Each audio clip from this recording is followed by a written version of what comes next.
Hey, it's Katie Moran. Here's your heartfelt lift. Today I'm here with. Laurel Antur, Thank you so much for coming on today. thank you for having me. I'm really excited to be here. I'd love to hear a little bit about what you do when your mood dips and how you really can change your own perspective on this that I think a lot of people can get value from. I've been trying to kind of use like universal design and like inclusivity for all of me. And I think Mm, like many of us, when I was experiencing depression, I would be really hard on myself when I was low, and I always wanted to be that like up version of myself. mm, And I started to try to bring those together so they weren't like in conflict anymore. So when I am really high energy, I really, instead of starting new things and getting all excited, instead I try to progress things that I have already been working on, and to set things up so that when my mood starts to dip, I'm not dealing with the mess that my high mhm, energy self has created. So I'm in a business course, and one of the things that they had us do in there was to create like a script for our like who we want to be like as our best business self. And as I was writing that, I was trying to be really authentic to my whole being, and to make sure that I all parts of me had a place in that, mhm.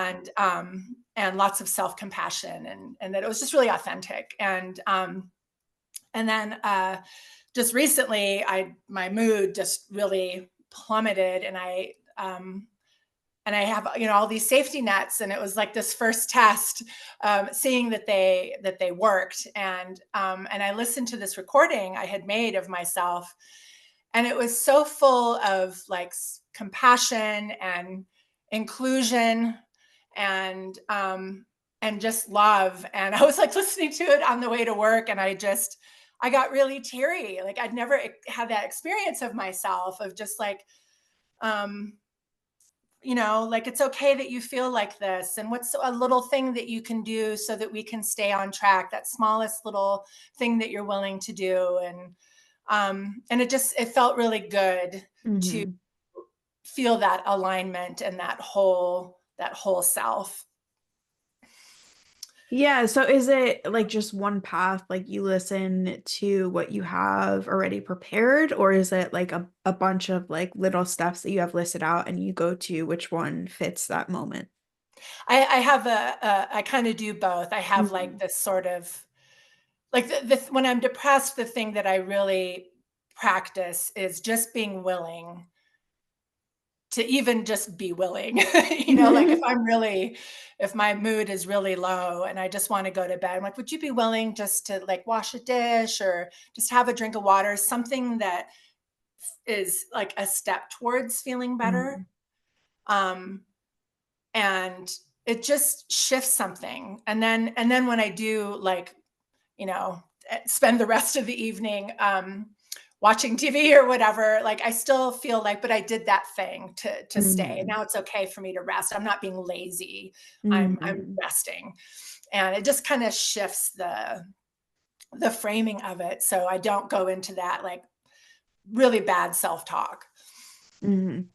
Yeah, I love this idea of kind of like pattern interrupting the negative thoughts and Mm, kind of like doing something that is specifically self-nurturing. yeah. And I think a lot about this idea of self-soothing and kind of like I have like a strict rule that when I start to feel bad, I'll take action to self-soothe, whether that's like a bath or like light a candle or put on lotion that has a relaxing scent. I love this idea that it's in the small pieces that really help us learn to love ourselves and take care of ourselves in ways that are healthy and really allow for us to flourish. Yeah, I think one of the things that was a struggle for me with that is that a lot of self care sometimes is really aspirational, and like, um, that, there's a time and a place for that. And when my mood is on the decline, I have to really make sure that whatever I'm expecting for myself is possible, and that I respect my limits in that time. I love that. So, can you give some examples of things that might be on your list that are like small steps that don't require um, exerting a big amount of energy, like in terms of self-care and self-soothing? Yeah, I I definitely, a lot of it is just reframing little things, like just have a Mhm. drink of water, but the meaning of that water, that little Oh, drink of water intention. is, yeah, yeah. Um, but I also, I just try to be very accommodating, and just kind of like, because I'm an artist, and so I try to say like, what if we just had some art supplies just in bed, and you can just they're just there. And it's okay. You don't have to go to your studio and force yourself. Like, you can still be an artist and be in bed. So, like, when my depression was really bad, I had like one of those over the bed desks that I would use. And I didn't make a lot of work in that time, but I look back on it, I'm like, I stayed connected, and it just raised that bottom.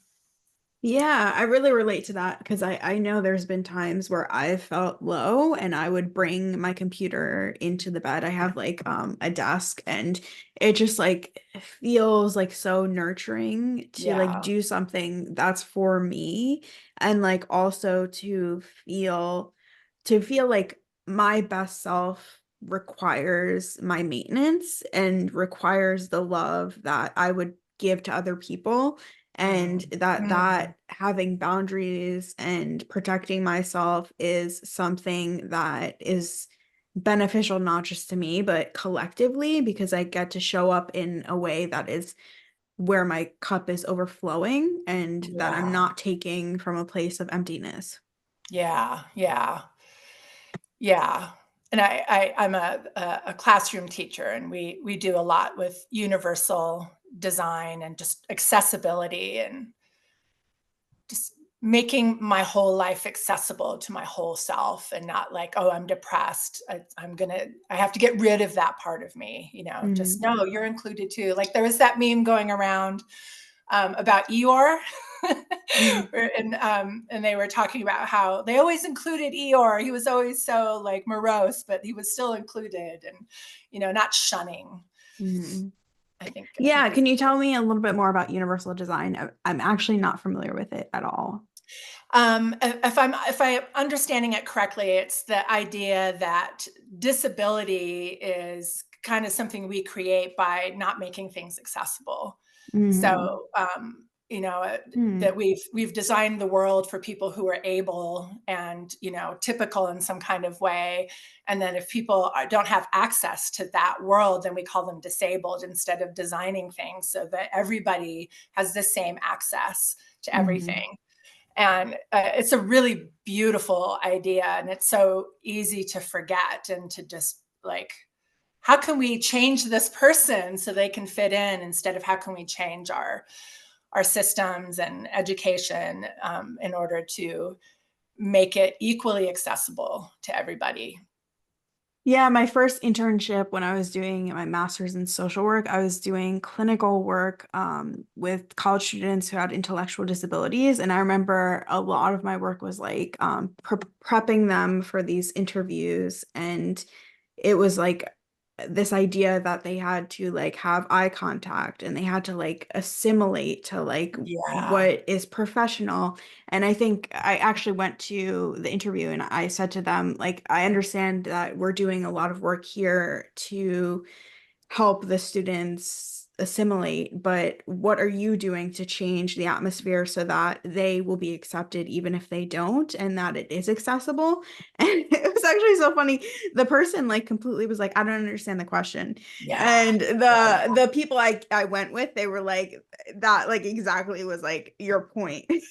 Yeah. Yeah. It's a really big mind shift. Yes. It's But then you can't unsee it, Yeah, once you see absolutely. it.